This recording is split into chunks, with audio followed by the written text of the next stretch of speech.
بسم الله الرحمن الرحیم. الحمد لله والصلاة والسلام علی رسول الله صلی الله علیه و سلم و علی آله و صحبه اجمعین. دوستان عزیز، در درس پنجم که اسم الرحیم الله بود، در قسمت سومش هستیم که در اینجا سوال این میشه که با اسم الرحیم الله سبحانه و تعالی چه قسم زندگی بکنیم. طبعا دوستای عزیز، وقتی ما و شما فهمیدیم که الرحیم یکی از اسماء و صفات الله سبحانه و تعالی هست و فعیل که است، مثل کریم، مثل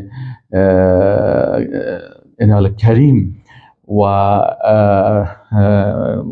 رحیم، اینا صفت چی هستن؟ صفات الله سبحانه و تعالی است. یعنی الله سبحانه و تعالی دارای دو صفت رحمت است که به جلال و عظمت و بزرگی از او شایسته هست. پس ما فهمیدیم که الرحیم یکی از اسما و صفات الله هست، مثل کریم، به وزن فعیل. و وزن فعیل یعنی یک صفت دائمی الله سبحانه و تعالی هست. و در این قسمت وقتی که الله سبحانه و تعالی او یک صفت داره که این صفت دائمی ازی هست و الله سبحانه و تعالی این صفت خدا، علما میگن که این صفت خدا الله یعنی رحمت خدا برای بنده های خود میرسانه، به کل مخلوقات خود میرسانه در دنیا و برای این رحمت خدا میته برای مؤمنین در آخرت. اینا وقتی که فهمیدیم که الله سبحانه و تعالی این نعمت خدا برای کلگی میرسانه، پس ما میفهمیم که الله سبحانه و تعالی چقدر نعمتهای زیادی را برای ما و شما به اساس رحمت خود در مثلا نعمتهای دنیا مختلف هست. مثلا نعمتهایی که الله برای ما داده، اول نعمتهای معنوی هست. الله به اساس رحمت خود برای ما و شما پیغمبر فرستاد، به اساس رحمت خود برای ما و شما کتاب فرستاد، به اساس رحمت خود سنت های رسول الله صلی الله علیه و سلم برای ما و شما تعلیم داد، به اساس رحمت خود برای ما و شما ایمان نصیب کرد، به اساس رحمت خود الله سبحانه و تعالی امی کتاب ها را، پیغمبر ها را فرستاده و دلایل زیادی به وجود خود ایره در کائنات گذاشته هست. کلش به خاطر چی هست؟ که ای الله سبحانه و تعالی ذات مهربان هست که ما و شما با ایمان زندگی بکنیم، عقیده درست داشته باشیم، عقیده توحیدی داشته باشیم. این بزرگترین نعمت الله قرآن عظیم الشان است. بزرگترین نعمت الله عقیده توحید است. بزرگترین نعمت الله پیغمبرها هستند. رسول الله صلی الله علیه و سلم بزرگترین نعمت الله بود. چرا؟ اگر قرآن نمی بود نازل نمی شد و اگر رسول الله صلی الله علیه و سلم مبعوث نمی شد و برای صحابه درس نمی داد و بالاخره برای ما و شما حتی در مناطق بسیار دوری از مکه و مدینه ما و شما زندگی میکنیم، به اینجا اصحاب رسول الله صلی الله علیه و سلم عقیده توحید و کلام الله را و سنت رسول الله صلی الله علیه و سلم نمیرساندن، ما و شما در جهالت، در گمراهی بودیم. پس بزرگترین نعمت الله سبحانه و تعالی چی هست؟ که الله سبحانه و تعالی برای ما و شما نعمتهای معنوی زیادی داد. الحمدلله على عقیدة التوحید، الحمدلله على نعمت الاسلام، الحمدلله على نعمت الرسول، الحمدلله على نعمت کتاب الله. اینا این هست که الله سبحانه و تعالی برای ما و شما به اساس رحمتش چی کرد؟ ما و شما را خلق کرد و کتابهای خدا به رحمت خود فرستاد و پیغمبرای خدا و شریعت خدا و جنت خدا به رحمت خود. این تمامش از رحمت الله سبحانه و تعالی هست. دروازه توبه را ما گناه میکنیم، اشتباه میکنیم، راه را بند نکرد، بلکه دروازه توبه را برای ما باز نگه داشت در هر وقت و گفت که انا التواب الرحیم. سبحان الله، من پذیرنده، بسیار پذیرنده توبه و ما بسیار مهربان هستم. اینال الله سبحانه و تعالی ای چی هستن؟ یک بشارت است، بسیار خوشحال باشین. و الله سبحانه و تعالی این رحمت خدا خاص برای کی میته در آخرت؟ و خاص فی رحمته لعباده المؤمنین، برای بنده های مؤمن خود الله سبحانه و تعالی این رحمت خدا در آخرت برای مؤمنین خود میده لهم فیها فاکهة و لهم ما یدعون سلام قولا من رب رحیم. رب رحیم برای بنده های مؤمن خود میگه سلام برشان میده. سبحان الله، چی ذات به عظمت مهربان است. برای من بندی عاجز مسکین سلام میده. بله، برای ما سلام میده. رب ذوالجلال بله، سلام قولا من رب رحیم. از رب ذوالجلال بر ما و شما سلام میه. لکن چی میه؟ وامتاز الیوم ایها المجرمون. بازده روز برای مجرمان میگه شما از بین مسلمان ها دور شوین. الله متعال برای ما و شما عقیده توحیدی و استقامت در عقیده توحیدی نصیب بکنن. پس الله سبحانه و تعالی برای ما و شما نعمت های معنوی داده و نعمت های مادی داده. از این نعمت های استفاده میکنیم و شکر ذات رحمانه میکنیم و تطبیق میکنیم حکم ذات رحمانه و با او سجده میکنیم و با او رکوع میکنیم و با تطبیق احکامش او را عبادت میکنیم. متوجه هستیم؟ دیگر چی فهمیدیم؟ فهمیدیم که رحمت الله سبحانه و تعالی را اطاعتش جلب میکنه. حالا ما چه قسم رحمت الله را حاصل بکنیم؟ چه قسم رحمت الله را حاصل بکنیم؟ الله سبحانه و تعالی برای ما گفت که واطیعوا الله و الرسول لعلکم ترحمون. اطاعت از الله و رسول بکنیم، مستحق رحمت الله انسان میشه. اطاعت از الله و اطاعت از رسول صلی الله علیه و سلم. اطاعت از الله با اطاعت از کتاب الله میشه. اطاعت از رسول الله صلی الله علیه و سلم با اطاعت از سنت هایش میشه. پس وقتی که ما پیروی از قرآن عظیم شان و پیروی از سنت های رسول الله صلی الله علیه و سلم کردیم، در حقیقت با اسم الرحیم الله سبحانه و تعالی زندگی کردیم. که چیز دیگه چی کنیم که رحمت الله نصیب ما شود؟ الله متعال میگه که و هذا کتاب انزلناه مبارک. این قرآن عظیم شان، این الله میگه ما نازل کردیم، این کتاب بسیار با برکت است. فاتبعوه، از این مطابقت بکنین. واتقوا، وقتی که از این مطابقت کردین تقوا حاصل بکنین. از چیزهایی که الله او را دوست نداره از او دوری بکنین. الله چیز را که دوست داره به او حکم کرده. فعلم انه لا اله الا الله، عقیده توحید دوست داره، الله حکم کرده که یاد بگیرین و مطابق از زندگی بکنین. الله فرایض دوست داره، واجبات دوست داره، حکم کرده. الله سنت ها را دوست داره، حکم کرده. الله اطاعت از رسول الله صلی الله علیه و سلم دوست داره، به او حکم کرده. پس چی است؟ این میگه که اطاعت از کتاب الله بکنین و تقوا حاصل بکنین لعلکم ترحمون. و اذا قرئ القرآن فاستمعوا له و انصتوا. وقتی که قرآن تلاوت میشه، آیات الله براتون بیان میشه، چی بکنین؟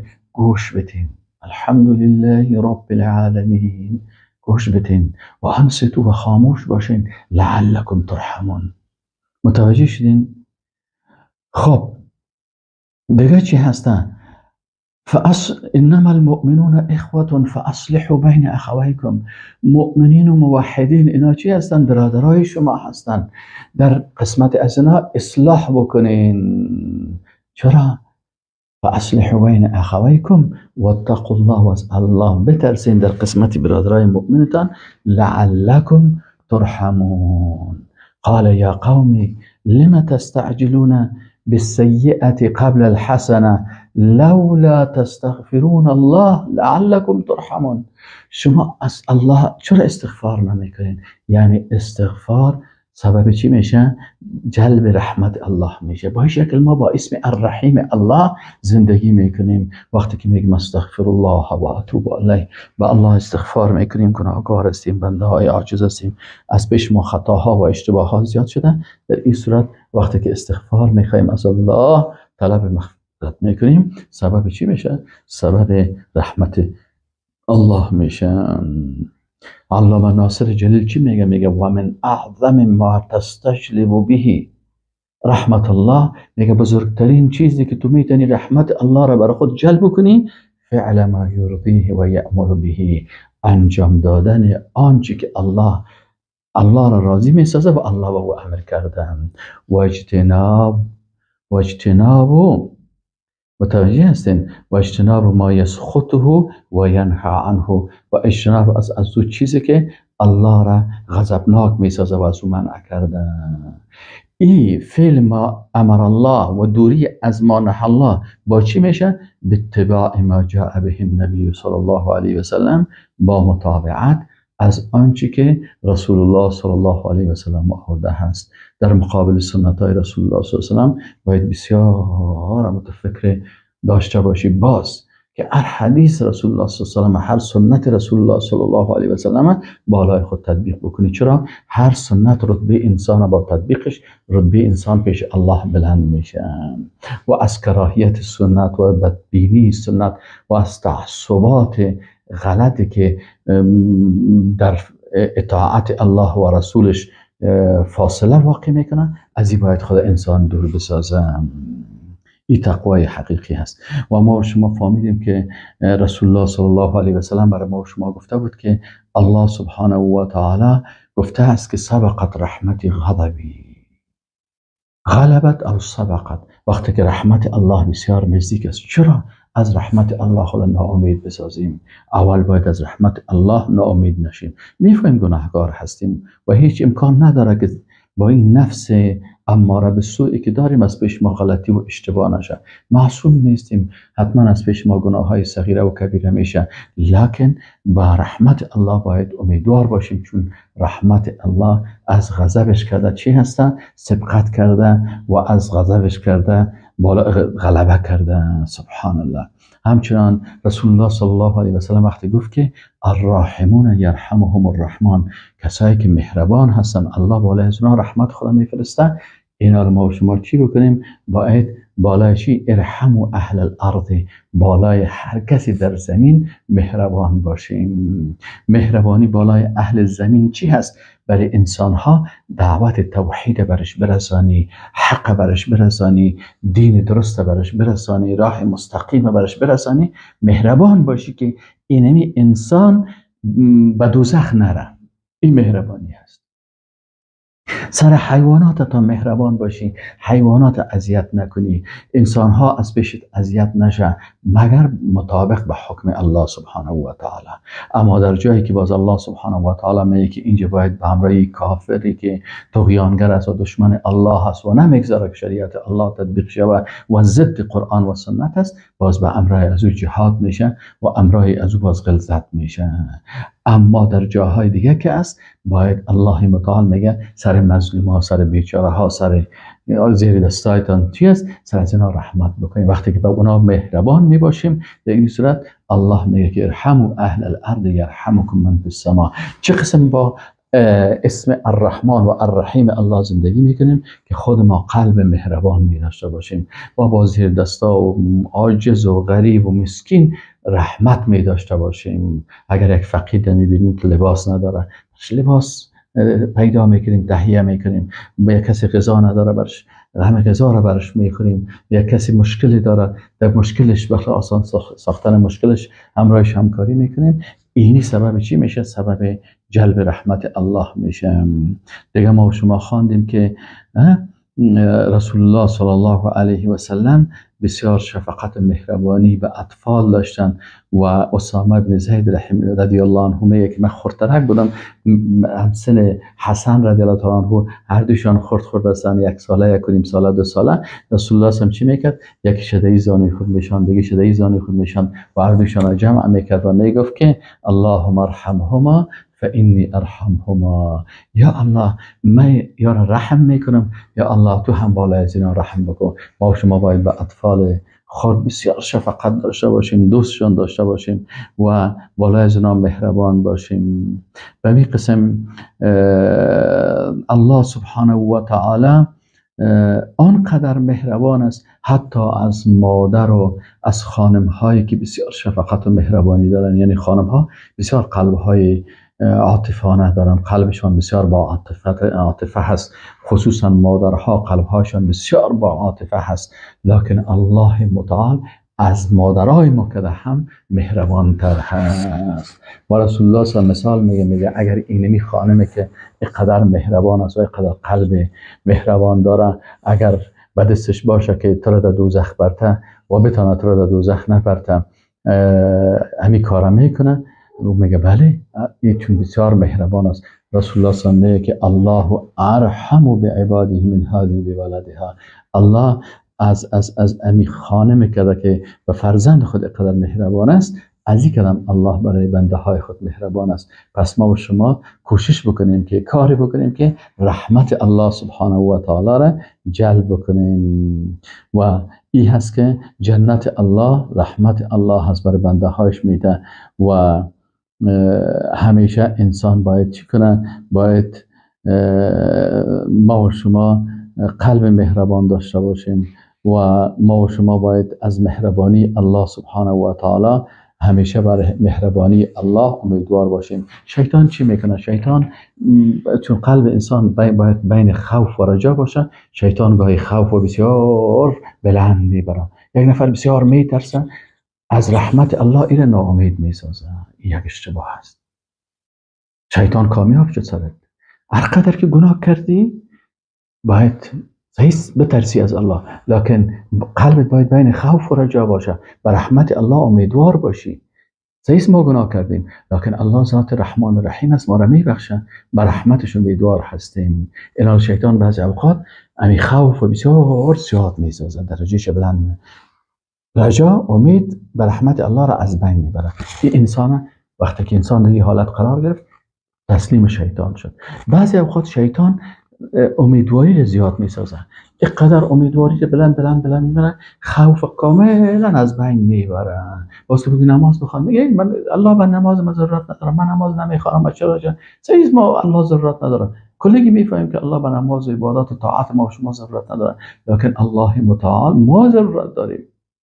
پس دوستای عزیز، نگذاریم شیطان گاهی خوف بر ما بالا بره، گاهی رجا را نه، بلکه ما باید از الله بترسیم، بله، و همچنان به الله به رحمتش امیدوار باشیم و یک قسم ما میتونیم با صفت الرحیم الله زندگی بکنیم. سیز گناهکار هستیم که گناه نکردن.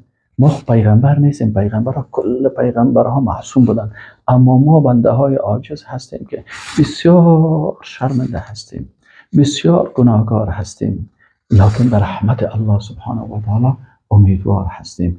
چرا؟ حتی پیغمبرها با اعمال خود به جنت نمیرن. رسول الله صلی الله علیه و سلم گفت که حتی من که پیغمبر الله هستم با اعمال خود به جنت نمیرم، با رحمت الله به جنت میرم. بناهن اعمال نیک ما را به جنت برده نمیتونه، رحمت الله هست که ما را به جنت میبره و گناه های ما را به دوزخ برده نمیتونه. غضب الله هست که سر ما نازل میشه، ما را به دوزخ میبره، لکن رحمت الله گناه های ما را عفو میکنه. از این خاطر هر اشتباه کس پیش ما شد، پس به الله رجوع میکنیم و میگیم که الله مغفر لی و ارحمنی. یا الله تو غفور هستی، تو رحیم هستی، تو کریم هستی. یا الله تو ستیر هستی، برای ما را ستر کردی، عیبهای ما را ستر کردی. یا الله تو ذات هستی که با این عظمتت رحمتت ستر کردی گناه های ما را. یا الله ما را در دنیا با این گناه های ما نگرفتی، یا الله ما را در آخرت هم مورد عفو و مغفرتت قرار بده. وقتی که بگوییم الله سبحانه و تعالی میگه و قل یا عبادی الذین اسرفوا علی انفسهم، ای بنده های ما که شما اسراف و زیاده روی کردین در نفسایتان، لا تقنطوا من رحمت الله، از رحمت الله ناامید نشوین. ان الله یغفر الذنوب جمیعا، الله تمامی گناه ها را میبخشه. انه هو الغفور الرحیم، الله ذات بسیار مغفرت کننده هست. هر قدر که کیفیت گناه بزرگ باشه و هر قدر کمیت گناه زیاد باشه، الله غفور هست، چرا؟ صفت مبالغه است. و الله رحیم هست، رحمتش تمام چیز در بر گرفته هست.